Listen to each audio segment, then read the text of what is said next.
My friends, it's time to get your discernment ready because I think I figured out something that the Freemasons have been hinting at for a long time. You see, if you're awake at all, you know that the Freemasons love to put the number 33 in things. And while I always thought that 33 was a tribute to the fallen angels because a third of them fell from heaven, well, with the help of my friend Kayla, I think I figured out what it might actually be. And while I do still think it has to do with a third of the fallen angels because they worship Lucifer and all the fallen angels, well, I think there's more to it. And it all started when I saw my neighbor's ring cam with this in it.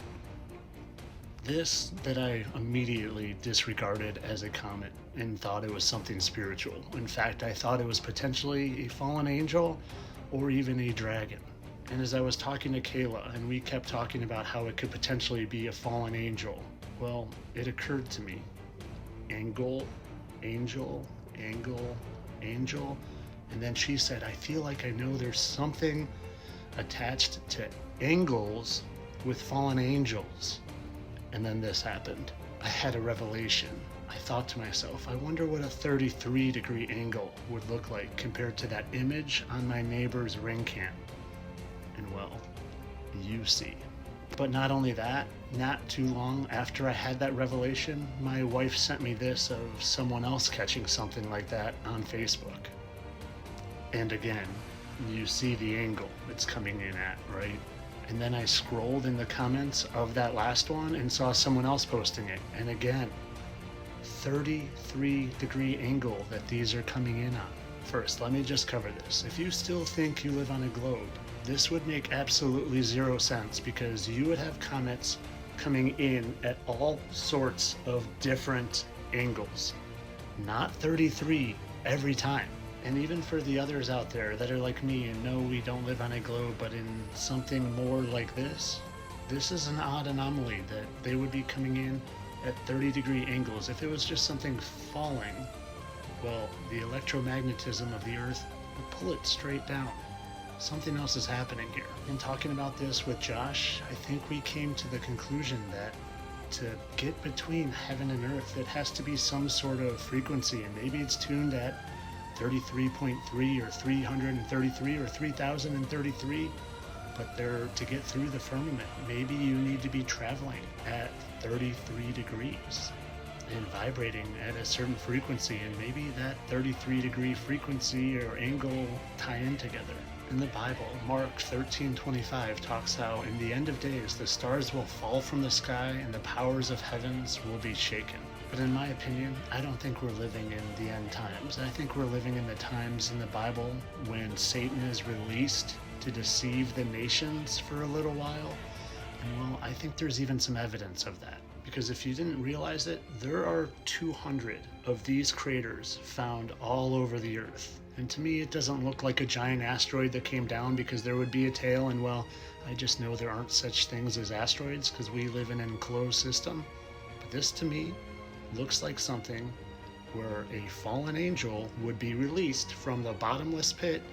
Oh, and it just happens that there are 200 fallen angels that came down from heaven and 200 of these.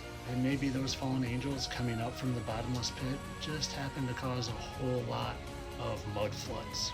But I want to get to a final point here because I think it's an important point. And whether I'm right about the 33 angle here being what the Freemasons used 33 for, or if it's just to mock Jesus because he died at the age of 33, or maybe it's because a third of them fell. I don't know for sure, but what I do feel like I know for sure is that something big is on the horizon.